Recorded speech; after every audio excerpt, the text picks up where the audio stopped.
despite being physically big, I am very weak. No, I don't want to praise you too much. Oh, it's nice. You are very handsome. Thank you. Facially. I'm going to jump right back into this. Yeah. We're just going to go slam it in. It's hard to forget. In fact, when I close my eyes, it's all I can see. I, forgive me, couldn't be less interested.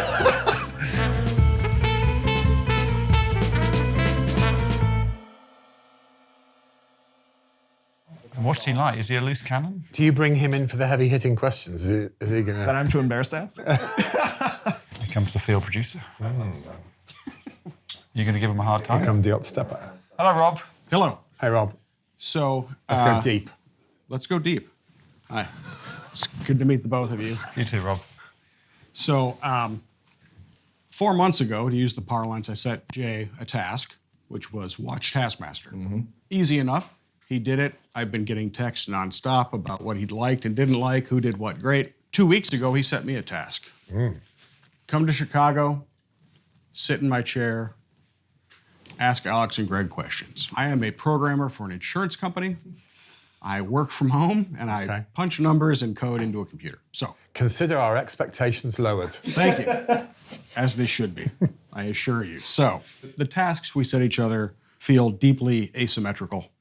And it's unfair, but let's see how much damage we can do to his brand here in the next few minutes. Yes, please. Let's do it. So, Greg, so Alex's opening banter section seems, at least on the surface, to infuriate you most of the time. Is that just Alex enjoying himself? Or do you think he wants you in an antagonistic mindset going into the judging? Well, that's an interesting question. It's very perceptive of you, and I don't know the answer to it. Only Alex could tell you that. What I would say is his banter section genuinely irritates me. And I suspect he does it on purpose. I don't know, because I'm not allowed to know what he's going to talk about. Okay. And I think that the problem... I'm genuinely getting irritated now. Yeah, The problem for me with the banter section is he's prepared something oblique that he wants to say, okay? And he's thought about it in his little room, and he's had professionals make him little props for it. But I don't know what's coming, and I know there'll be no punchline to it, and there's no obvious response from me. So 9 times out of 10, I just have to go, I hate you. I So hate there's you nothing for on the doing auto that. cue for you at all when... There's nothing, it's genuine. But I think that people at home think, oh, Alex has come up with this really interesting thing and Greg's got nothing to say for himself. That's what I think it looks like. Sure. So I'm genuinely irritated. Whether he does it on purpose to get me into character, you'd have to ask him. Yeah, we'll never know. Okay, so you're not willing to It's go a on secret. record You about... have to ask him. Okay, Yeah. great, absolutely. Great. And often, can I say, often the editors will take out my response where I say, how am I supposed to respond to that? It's a bleak bullshit. They'll often just take that out. So the chat section will be Alex doing a strange thing and me going like that. I think there's been 4 or 5 instances where I have made you laugh Yeah. in There have been a 10 few. years. Every now and again, he does do a good one. So I'm just building up to the next one of them. Just craving that approval and... Yeah. It's a relief when he does a good one, actually.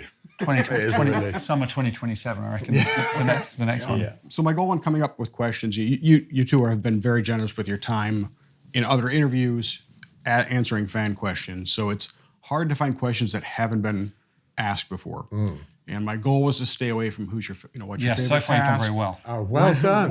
Thank you. Well done. Yeah. We don't like what's your favourite task because we're both middle-aged and we can't remember. Yes, I'm right with you there, actually. So I do need to briefly ask about JASON Mantzoukas. Fine, absolutely fine. Has your props department recovered yet? So, there's a lot to say about Jason because he was an agent of chaos, He was. but he's also a gentleman who he happened to be filming last on pretty much all the tasks, and he knew that he was last, so he knew that he could smash up whatever he wanted, and he would always check with us, am I okay to destroy this? He went further than we thought he was going to go each time, and there's walls that have not been the same since. Okay. So he's done fundamental damage to the house. So did he change how you prepare for unexpected events, or you've had several agents of chaos? Rod, I think, had a little bit of that. Sam Campbell was certainly unpredictable. Did Jason raise that to another level, or do you think? Yeah, he's the only person who's destroyed things, willfully destroyed Consistently, things. yeah. Yeah. But I don't think we've changed. We haven't changed policy because of him. But he did arrive with a lockpicking kit in his pocket, which I think set the tone. Which resonated well with. I have one in my bag just out in the foyer here. So What the hell? It's because I quizzed him about this, and I said, "You have lockpicking equipment with you as standard," and he said, "Yeah." Like I was the fool. You only need it when you don't have it. So there's a. So you don't need it. I rarely need it, but you have it What has. do you mean rare? Why even rarely would you need lockpicking equipment? You want an example? Yes, please. So my brother bought a boat, and the boat had a water ski locker in it, I guess, on the floor. The boat did not come with a key for it, and so 2 minutes in, and we Again, get the feel I of think, it right up. I think that's an unusual scenario, though. But it's I not. still don't so think, as standard, you should have lockpicking. The other equipment. one is any number. Well, frankly, at my own house, the number of padlocks I have on a shed or a garage, or I can never keep the key. It's easier for me to just pick it every I time. think you're up to no good. That may well be. Don't try, and I said this to Jason, don't try and normalise having lockpicking equipment. Yeah. The story about the water ski container in the bottom of the boat, I didn't believe any of that. Okay. Did you believe that? Oh, Fair but enough. I believed it, but I think it's very specific. It is. I don't think that most people have a brother who's bought a boat without keys. Any sane person would back me. You guys touched on this with Jay a bit. In the U.S., we really don't, and someone's going to correct me on this, I know, but we really don't have an equivalent for the light entertainment or panel show. Whether or not Taskmaster is a panel show was open for debate. It isn't. It is. Okay, it isn't. Okay. It's good to have that on the record. So, Don't raise the ire of their director. however you define it, so the closest we come would be reality TV, which you also have, but obviously they're not the same. Reality TV, particularly American reality TV, tends to be, frankly, mean-spirited, comes from a place of conflict and interpersonal conflict, which is the reason I can't watch it, because that part bothers me. So can you speak a little bit to the role of things like empathy, boundaries, compassion? Are these just British traits that you're portraying, or is there a conscious effort to bring that to the show? Well, no, they're not British traits, because we have reality TV, which is voyeuristic and mean-spirited as well. Right. But I think I'll let you answer this, but we are consciously not mean-spirited and very much want the show to be a happy experience for everybody. And I'm sure you would agree with me, we would be mortified if anyone didn't come away having had a great time. Yeah. It's a gang show as far as I'm concerned. It's we're all in it together. But it's interesting because on the surface it looks like a mean show because you're this all-powerful person who puts people down and tells them they're rubbish. But And my it's role all is, done in the right is tone. to, yeah, my role is pantomime, authoritarian, and it's supposed to be fun because there has to be rules for the thing to work. But we would hate it if it was mean-spirited. Yeah, and we do want people. I mean, lots of it has been accidental. I was going to say, lots of people. There are lots of different types of brain on show. So a really nice side effect of the show is having lots of neurodiverse people seeing themselves in the show and feel like they are now seen on telly, which is great. Yeah. And we didn't plan for that, but it's nice that it's nice. It's just quite a human thing, really. We give them strange things to do, and it ends up showcasing types of their personality that they might not normally display. Yeah, it's quite exposing, so we have to be nice. Yeah. So speaking of exposing, that was my follow-up to this, is that you have a show where we can laugh at what Phil Wang's choice of outfit is. Just in case you forgot, you could see his penis. Yeah. I remember it. It's hard to forget. In fact, when I close my eyes, it's all I can see. So do you think comedians respond differently to that type of situation? They can see the humor in it, or are contestants chosen for that particular trait, do you think? Well, I think a comedian would just embrace the fact that they're getting a laugh. And if we'd sensed that Phil was embarrassed, that he hadn't realised how exposing his costume was, we wouldn't have made a big deal of it. Fair enough. Yeah. He did not seem embarrassed. No, he didn't. But I think a lot of credit has to go to the first 5 comedians, because we didn't have a show at that point, so they had to trust that they were going to be portrayed in a nice way. And after they came out and went, oh, okay, that's what it was, then other comedians agreed to do the show. There's a show you know very well, probably called Impractical Jokers. Yes. There's some overlap, I think. People are made to do things. And it's obviously a very funny show, But in the series 1, we had a couple of tasks which involved the public, and we felt that wasn't our show. So we got rid of them pretty quick because we didn't want people to be embarrassed. We wanted them to feel free to be funny and take more risks, I suppose. Yeah, and it works on Impractical Jokers because they're all friends and they point the gun at themselves. Yeah, it's not a mean-spirited show, I don't think. No, I think it's just a shift slightly in tone. It's just different from us because we're not, the 5 people are often strangers to us, and we want them, and they always do very quickly become a family, and that's what we want. They very quickly bond and start friendship groups and things, and yeah, that's what we want. And the conflict between me and them is preposterous. Just a quick hypothetical. It's 1804, and you have just arrived on the east coast of the Americas. 1804? 1804. I'm there. Your job is to make your living settling the West. You can take 2 former... This is taking a direction I wasn't expecting. Oh, yes. Yeah. And weirdly, I was expecting. Oh, okay. Carry on. You can take 2 former Taskmaster contestants with you to help you make your fortune settling the West. Oh my God, that's who would such they a be? great question. Right. So we're starting a new nation. Sure. Are we colonizing? Are we? Nah, let's not... I don't want to get into that. I don't want to do that. You're trying to make your way westward to California. We're on neutral ground when no one's been exploited or kicked out of their homes. Yes. Okay? I can't do any exploiting. There's just wildlife there. Think Oregon Trail. Yeah, think that. Okay. Are we taking 2 each? Can you think it? Sure. I still want to exploit people. We can have 2 to set up a new country, a new nation. Yep. Yeah, I've got 1. Who is it? It's Tim Key, just because he's my little friend. This is your mate. I don't see him enough anymore. It's going to be hard out there setting up a new country. Okay, Tim's gone. Right. Okay, I'm so Think. sorry. I want someone strong and physical to build things because I am, despite being physically big, I am very weak, and I want a real hunk of a person. Well, I mean, Do you know what I mean? Someone who can shift logs and stuff. well, in the next series we've got another American, and he's probably the hunky. The names have been released now, but he's the He's a hunkiest hunk, guy. but he's not my guy. Okay. Maybe Dara? O'Brien? Yeah. No way. No? Jesus Christ, he's as out of shape as I am. Well, he's smart. He's smart. Yeah, I'll deal with the smart stuff. I'm not taking some... I'll take Dara. Okay. He's a great guy, but I don't believe Dara's any fitter than me. I don't. Apologies if you see this, Dara. Okay, while you're thinking, should I take Yeah, my please, 2? yeah. I'll have Sam Campbell, just as a bit of an experiment. That would... Okay. And what do you think he's going to bring to the party, Sam? He's just going to say mad things to you. I think he's got skills that we don't know about yet, and that he doesn't know about yet. Wow. And also, I'll take... Because are we going to have to spawn to keep the human race alive? No, let's not. I don't think we should get into that territory. No. Who we'd like to have children with. You're trying to get as far west as you can. I'll think again then. Can I give you a minute to think while I give you my answer? Yes, You please. didn't ask, but I'll give them to you anyway. think I that- want Mike Wozniak, Yeah, good choice. primarily because I want to see his mustache whistling as he rides across the plains on that hoverboard. Wow, sort of Okay. Custer-esque. Yes. Lovely Yes. answer. Lovely answer. Clearing the way for me. And then I want Jenny Eclair, because when we get to the Mississippi, I need somebody that can put a boat into the other shore. Brace, brace! I'm bracing.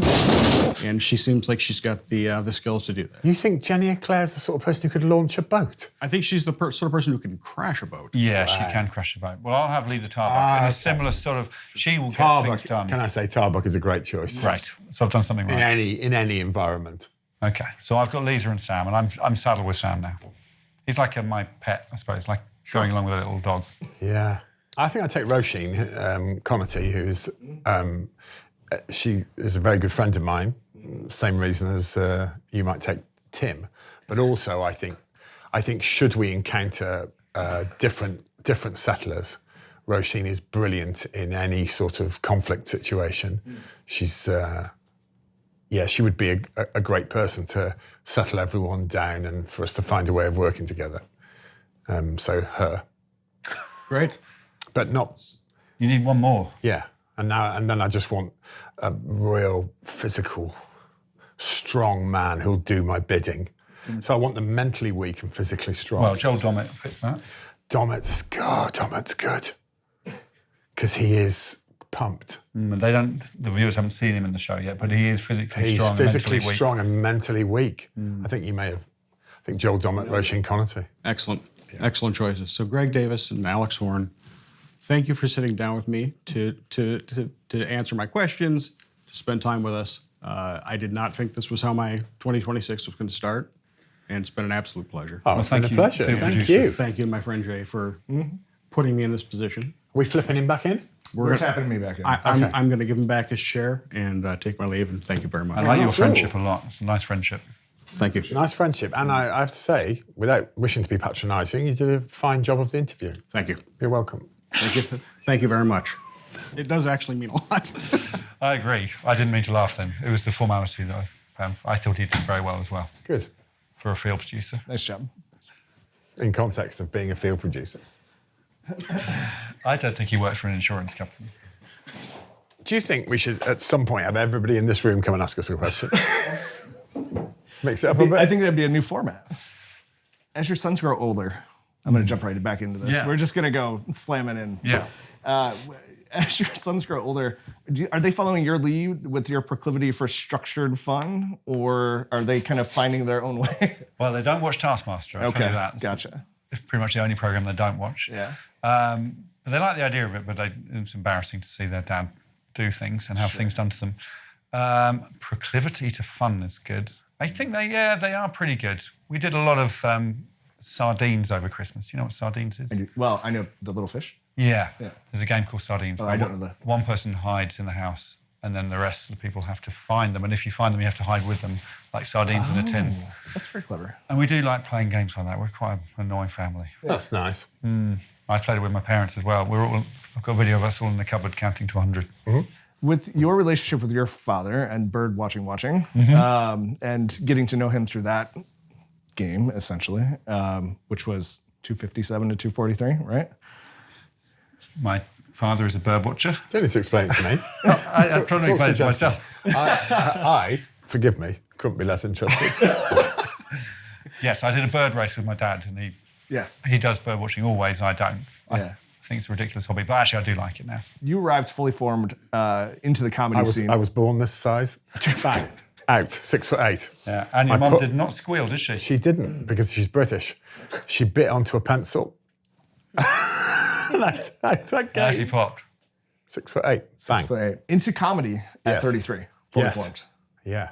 In a media sphere that kind of favors youth. Yeah. And I did feel really old, which looking back is so funny to think that at 33 I was old, because all my peers who started comedy with me were all in their early 20s, and they used to call me granddad. I was in a sketch troupe and they used to call me granddad at 33. Going back, if you had to start at an age of your choice, would you choose 33 fully formed, or would you want the youth advantage? No, I would definitely. I was a teacher for 13 years. I would have done 7 years as a teacher and then started, rather than 13. 13, I feel like there were 6 years where I really probably could have started. Yeah. But teaching's a great job, right, guys? Yes, Greg. Both my parents are teachers. Yeah. Or were It's teachers. a great job, but it's an all-consuming job. So if you don't Yes. want to, you shouldn't go into it lightly. So I feel like I stayed too long. But I definitely shouldn't have started comedy as a 21-year-old, That's because what I I was would never have lasted. Is most of your job with Taskmaster, kind of from the set to the stage, or do you have writing responsibilities and other planning responsibilities? Well, I write all of the links, and the insults to Alex. Yeah, apart from that, I largely am responding to what I see on the screen. Got it. Which is why I think the only person who could do it without, I don't want to praise you too much, Well, it's nice. but it makes it look very easy that he's got to shoulder the whole show and be funny throughout and also do the job of hosting. And handsome? Yeah, you are very handsome, facially. He's right. My body is revolting.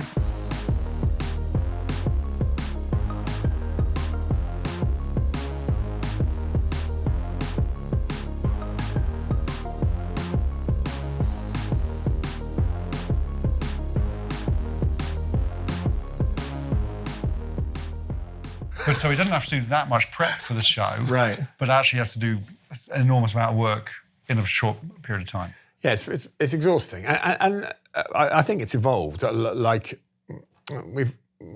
in earlier series, we would sit down and discuss in the days leading up to it what people had brought in as a prize task, for example. I would watch videos, and I think less and less we do that now, and we just live in the moment. I think that comes across nicely.